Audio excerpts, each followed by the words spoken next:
de nuevo Pensando en Red y hablamos hoy sobre las tan nombradas corporaciones transnacionales. ¿Qué son? ¿Qué hacen? Y en especial, cómo en su incesante búsqueda de beneficios económicos se producen graves violaciones a los derechos humanos. También hablaremos del trabajo de la red de intelectuales, artistas y luchadores sociales en defensa de la humanidad, en el análisis y la denuncia de los mecanismos de los que se valen estas grandes empresas y en cómo marchan los intentos de lograr un cuerpo normativo internacional que regule su actuar y en el que se reconozca y jerarquice la observancia de los derechos humanos por sobre la obtención de ganancias. Las corporaciones son creaciones artificiales. Se podría decir que son monstruos que intentan devorar el mayor beneficio posible a costa de los demás. Realmente el poder corporativo o las grandes empresas transnacionales adquieren hoy en día un poder sin igual en la historia. Y pensamos que toda la cadena de subcontratación de las transnacionales debe ser absolutamente responsabilizada de manera solidaria. No puede ocurrir que en el Rana Plaza de Bangladesh murieran de golpe 1000 personas y que las transnacionales implicadas a la fecha de hoy, ya han pasado años, han quedado absolutamente impunes. Hoy yo creo que estamos en un momento crítico de la historia, ¿no? Se visualiza muy claramente el conflicto entre el capital y la vida, y quienes defendemos la vida, las comunidades, los pueblos, los movimientos sociales, están yo creo que pues pensando, prefigurando nuevas formas de vida. Estamos dispuestos a un proceso de diálogo, pero el diálogo no vamos a permitir el pase de determinadas líneas claras y definitivas que controlen las transnacionales. El documental canadiense de 2003, La Corporación, The Corporation, también conocido como corporaciones, instituciones o psicópatas, comienza narrando los orígenes de la empresa capitalista y cómo ha sido su desarrollo ulterior por algo más de 150 años. Esta serie en 3 episodios trata de la naturaleza, evolución, impacto y posible futuro de la corporación empresarial moderna. Los realizadores logran establecer un paralelo entre el actuar de esta persona jurídica y el de las personas naturales, para concluir que si a una corporación se le diagnosticara psiquiátricamente por su conducta y actuar imprudente e irresponsable, sería calificada como un ser psicópata, peligroso para la sociedad.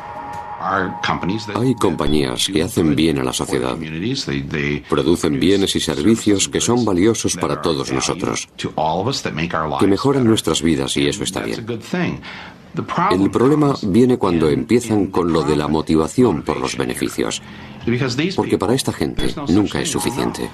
Los directores demuestran cómo la voracidad de estas organizaciones en su funcionamiento carece de control y cómo esto repercute en daños directos a los ciudadanos. En programas anteriores hemos hablado de los derechos humanos y de cómo este concepto, que podría servir de un ideal de justicia y dignidad para todos, es manipulado de forma reiterada para amparar acciones ilegales y violentas contra países que resulten defensores de su soberanía o se aparten simplemente de los intereses del poder hegemónico mundial. Pero son las empresas capitalistas y en particular las grandes corporaciones transnacionales la mayor amenaza a los derechos esenciales de los hombres y mujeres de este planeta. Realmente el poder corporativo o las grandes empresas transnacionales adquieren hoy en día un poder sin igual en la historia, ¿no? Es un poder económico en el cual de las 100 más grandes entidades económicas, 70 son empresas a día de hoy y 30 son estados, un poder político sin igual que a través del lobby cooptan todas las instituciones públicas y tienen un poder político muy fuerte, un poder también cultural, ¿no? Que al final por la vía de la mercantilización de la comunicación y del saber también acceden a desarrollar un tipo de cultura muy individualista, capitalista, muy determinada, y también un poder jurídico, ¿no? que se genera una arquitectura de la impunidad en la que en base a tratados, acuerdos de comercio y de inversiones tienen un derecho muy exigible, muy justiciable frente al de los derechos humanos, que no está así. Entonces eso hace que sea necesario que esa primacía que tiene hoy la maximización de la ganancia y el sujeto de las empresas transnacionales como quien lleva adelante esa agenda, es importante regular. Históricamente ha habido intentos en las Naciones Unidas de establecer tratados permanentes que vinculen derechos humanos y empresas y que les obliguen al cumplimiento de los derechos humanos, que en estos momentos lo tienen que respetar. Entonces es un proceso que viene ya de mucho tiempo y ahora hay precisamente una iniciativa liderada por Ecuador y otros países para intentar hacer un tratado vinculante que por lo menos regule ese poder que tienen las grandes empresas transnacionales y les obliga a cumplir los derechos humanos. Podrán comprar sus tribunales arbitrales, pero no podrán tapar la verdad. Ahí está la devastación que Chevron hizo en Amazonía. Las grandes mentiras de la prepotencia de esas transnacionales que creen que con los dólares pueden destrozar países, pueden destrozar la selva, pueden destrozar la vida. Este es el mayor o uno de los mayores desastres ambientales de la historia del planeta. Vamos a demostrarle al mundo la mentira de Chevron. Vamos a mostrarle al mundo la mano sucia de esta petrolera. Contra la mano sucia de Chevron, exacto. My personal belief is that outrage is a good thing because it can motivate us in this just fury to take action. Horrendous tragedy. Communities do not know the impact, have no idea the impact that this has on them, and it's life-threatening. Nuestro planeta debemos conservarlo. Vamos a utilizar contra la prepotencia y los millones de esta transnacional, Chevron Texaco, el arma más letal que se ha inventado, la verdad. El mundo entero, aquí está la verdad. La mano sucia de Chevron. No funciona la autorregulación porque el poder de las grandes corporaciones transnacionales es un poder político, económico, jurídico y de los propios medios de comunicación, que hace que los derechos de estas grandes corporaciones se encuentren blindados jurídicamente. Es decir, disponen del apoyo de los estados matrices, de donde son naturales, y también de muchos de los estados donde estas transnacionales aterrizan. Por tanto, de ahí emana toda una arquitectura jurídica de la impunidad tremendamente fuerte, que hace que los derechos de estas corporaciones tengan una gran fortaleza y, sin embargo, sus obligaciones deriven a sistemas jurídicos muy frágiles, como es el del derecho internacional, y a sistemas voluntarios de autocontrol, que es una forma de derivar las empresas transnacionales sus obligaciones a un territorio no jurídico. Un peligro para los derechos humanos son que la ganancia, que el beneficio sea el valor civilizatorio máximo, y eso puede ser tanto en manos de las grandes empresas como de las pequeñas empresas. Es decir, toda la maximización de la ganancia debe ser regulada y debe tener pues un marco en el que se prioricen los derechos humanos. Lo que ocurre es que, como he dicho antes, las grandes empresas no son, digamos, una empresa normal, y hoy tienen ese poder extra acumulado gracias al proceso de globalización neoliberal, y que por tanto sí que son un sujeto a seguir. ¿Qué quiero decir con esto? Que no, que digamos que abordar o desmantelar el poder corporativo es una condición necesaria, pero no es suficiente. Es decir, es verdad que también pequeñas empresas o otro tipo de empresas es importante también que cumplan esos derechos humanos. Esto provoca una profunda asimetría, ¿no?, o desigualdad jurídica, derechos muy protegidos y obligaciones profundamente vacías de contenido, que es lo que la responsabilidad social corporativa y el mundo de los códigos voluntarios implican. Es decir, la autorregulación no ha servido nunca, es una gran coartada para las grandes transnacionales, y lo peor es que la autorregulación está colonizando el interior de instituciones como Naciones Unidas. Naciones Unidas está en estos momentos cooptada por este mecanismo del Global Compact, que es un mecanismo voluntario que permite que a empresas transnacionales que vulneran derechos humanos de manera sistemática a lo largo del planeta aparezcan como grandes protectoras de los derechos por medio de esta vía jurídica, que es una vía falsa de la voluntariedad. Hoy yo creo que estamos en un momento crítico de la historia, ¿no? Se visualiza muy claramente el conflicto entre el capital y la vida, y quienes defendemos la vida, las comunidades, los pueblos, los movimientos sociales, están, yo creo que pensando, prefigurando nuevas formas de vida, ¿no? Es importante resistir, en primer lugar, y eso hay múltiples experiencias a lo largo de todo el planeta, y evitar que los megaproyectos avancen, es la primera cuestión. Hay también resistencias para acabar o desmantelar toda esa estructura política que está generada alrededor de las grandes empresas transnacionales, ¿no? Y eso yo creo que en América Latina ha habido experiencias muy fuertes de salirse de estructuras como el CIADI, de rechazar al FMI, al Banco Mundial, y de también denunciar todos los tratados bilaterales que de alguna manera son esa arquitectura de la impunidad en la que estas empresas se desenvuelven.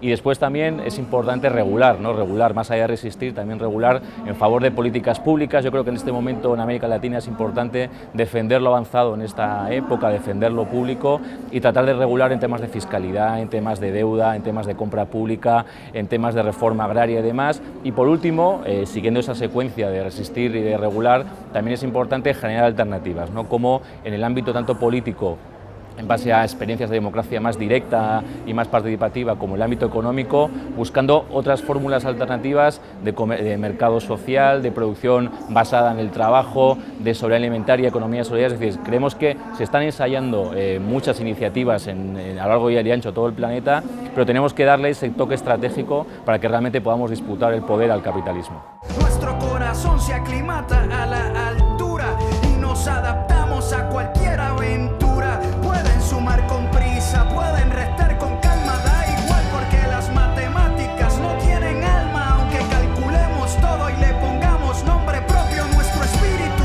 no lo pueden ver los microscopios. Nadie se puede acobardar, nacimos siendo valientes, porque respirar es arriesgar. Este es el momento de agarrar el impulso, las emociones las narra nuestro pulso.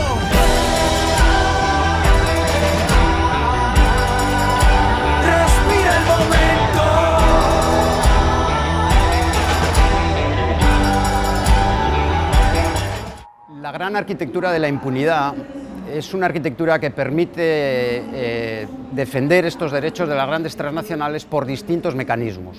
Es una cadena de opresión que tiene diferentes eslabones.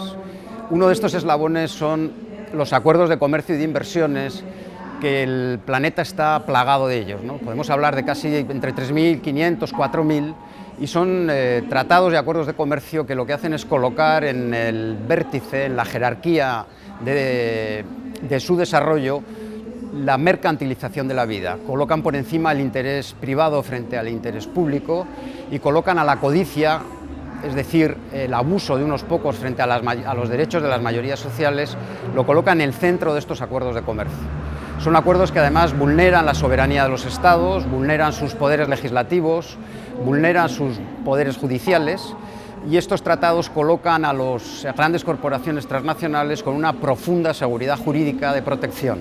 Pero lo que hacen esa seguridad jurídica es obviar la verdadera seguridad jurídica del derecho internacional, que es la seguridad jurídica de hombres y mujeres, una seguridad jurídica basada en tratados internacionales de derechos humanos, en la Declaración, en la Carta, y que en los acuerdos de comercio y de inversiones lo que hacen es subordinarlos, los desplazan y colocan en el centro de las relaciones comerciales estos acuerdos. Por tanto, no existe un cruce entre los derechos de comercio y de inversiones y los derechos humanos, sino todo lo contrario, existe una subordinación de los derechos humanos, de los derechos medioambientales, de los derechos culturales de los pueblos al servicio de las grandes corporaciones transnacionales que utilizan los acuerdos de comercio y de inversiones como un mecanismo jurídico supuestamente neutro y que sin embargo es un mecanismo jurídico de tremenda opresión.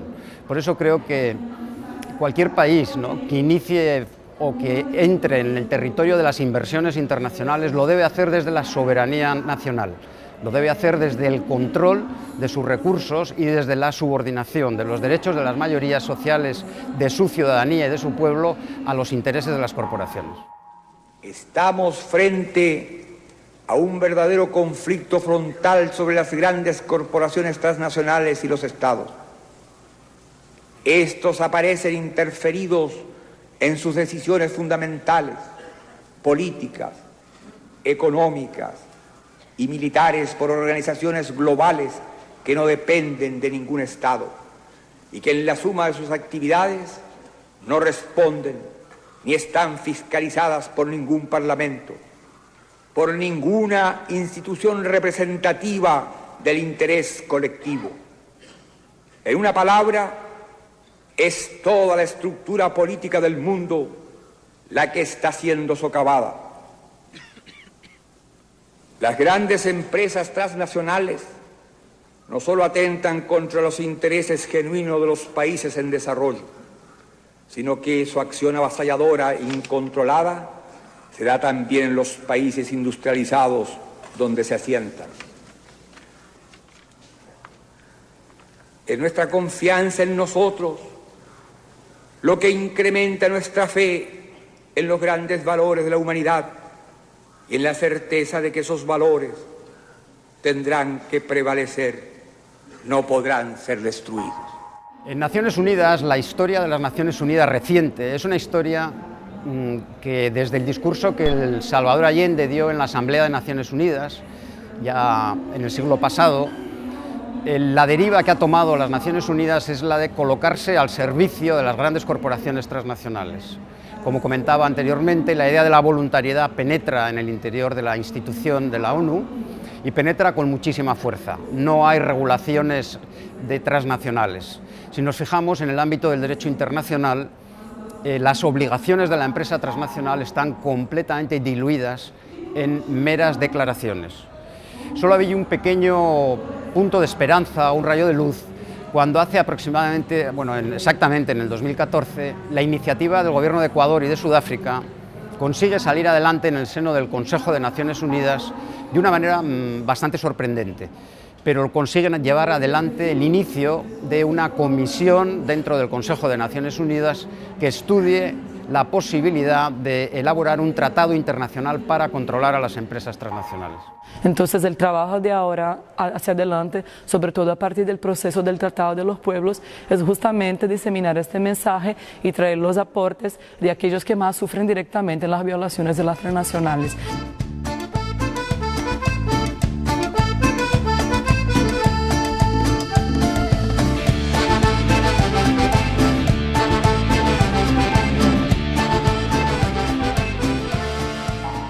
En mi caso y en el caso de la campaña Desmantelando el Poder Corporativo, hemos estado en Ginebra, estuvimos en el 2014, hemos estado en el 2015, acabamos de regresar en noviembre en el 2016, donde tuve la oportunidad de participar como experto para explicar al conjunto de los representantes de los gobiernos en el Consejo de Naciones Unidas que resulta imprescindible controlar a las empresas transnacionales en el actual modelo capitalista de la globalización.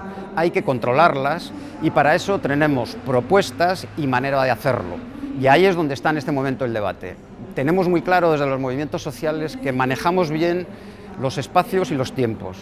Conocemos bien lo que es Naciones Unidas, es un espacio no amable para los movimientos sociales y para quienes queremos controlar a las transnacionales, pero estamos estableciendo alianzas con los gobiernos, con determinados gobiernos y alianzas entre movimientos sociales de todos los continentes para que las empresas transnacionales sean controladas.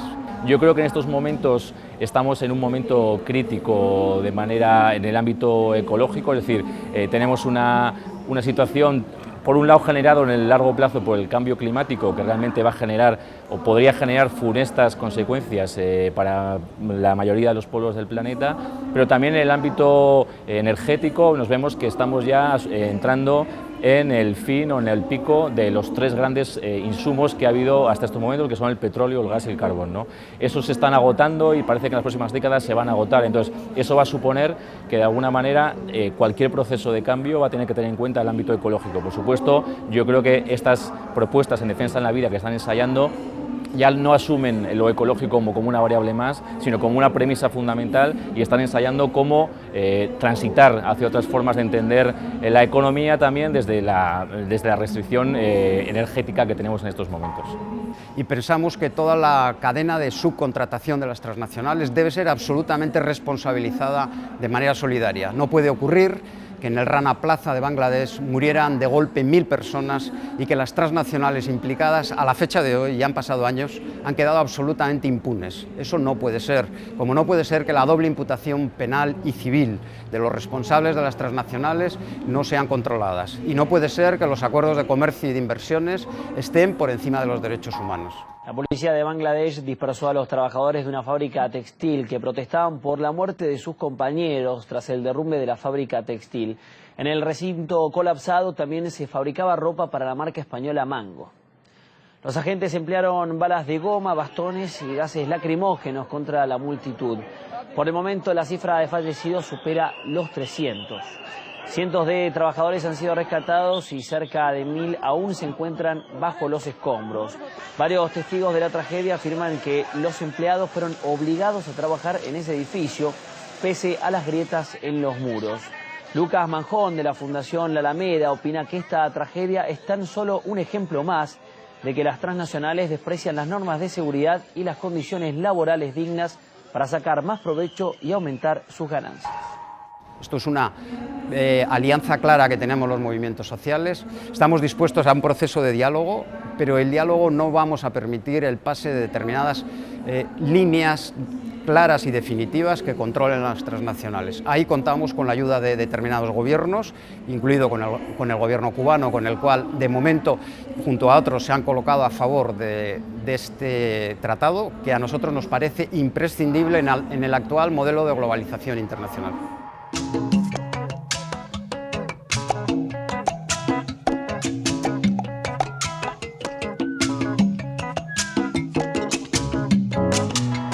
Yo creo que lo importante aquí está en esta idea de Marx, ¿no? La idea de que el modo de producción capitalista es estructuralmente violento, es decir, estructuralmente represor, aniquilador, golpeador, diríamos, porque lo que hace el capitalismo es montarse sobre lo que sería la forma natural de la vida y deformarla, transformarla, alterarla, a fin de que funcione de acuerdo a sus propias exigencias, las exigencias de la valorización del valor.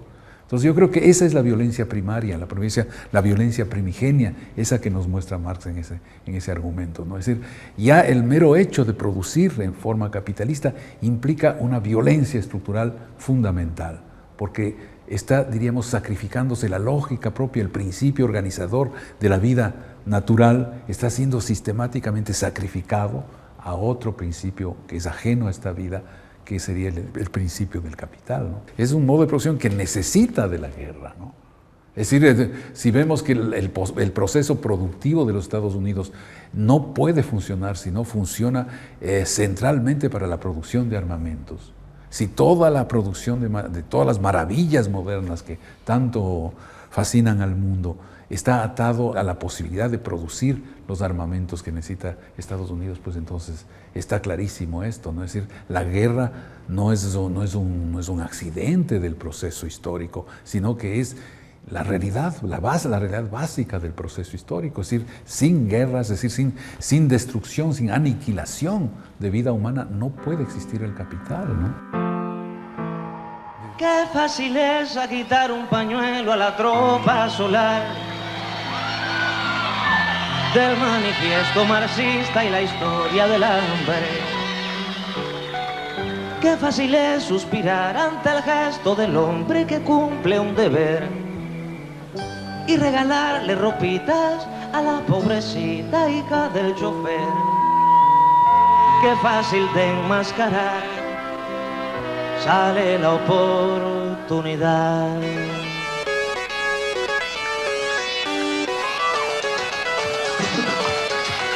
Qué fácil es engañar a que no sabe leer. Cuántos colores, cuántas facetas tiene el pequeño burgués.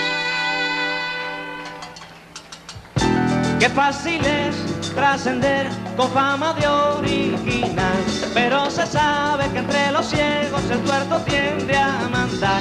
Qué fácil de apuntalar sale la vieja moral, que se disfraza de barricada de los que nunca tuvieron nada, que bien prepara su máscara el pequeño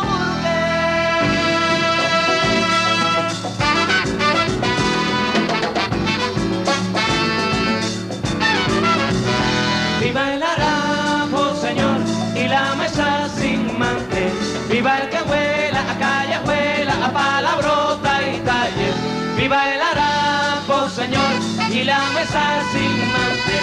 Viva el que huela a callejuela, a palabrota y taller. Realmente el poder corporativo, las grandes empresas transnacionales adquieren hoy en día un poder sin igual en la historia. Y pensamos que toda la cadena de subcontratación de las transnacionales debe ser absolutamente responsabilizada de manera solidaria. Hoy yo creo que estamos en un momento crítico de la historia, ¿no? Se visualiza muy claramente el conflicto entre el capital y la vida. Estamos dispuestos a un proceso de diálogo, pero el diálogo no vamos a permitir el pase de determinadas líneas claras y definitivas que controlen las transnacionales. Y hasta aquí lo que teníamos reservado para hoy. Unas hechas reflexiones, la Red en Defensa de la Humanidad es eso, un movimiento de pensamiento y acción para sacudir las bases de pensamiento hegemónico dominante en el mundo y construir, promover y divulgar en su lugar uno alternativo, descolonizador, anticapitalista, basado en la inclusión, el respeto a todos, la solidaridad y la dignidad humanas. Eso es la Red. Acompáñanos.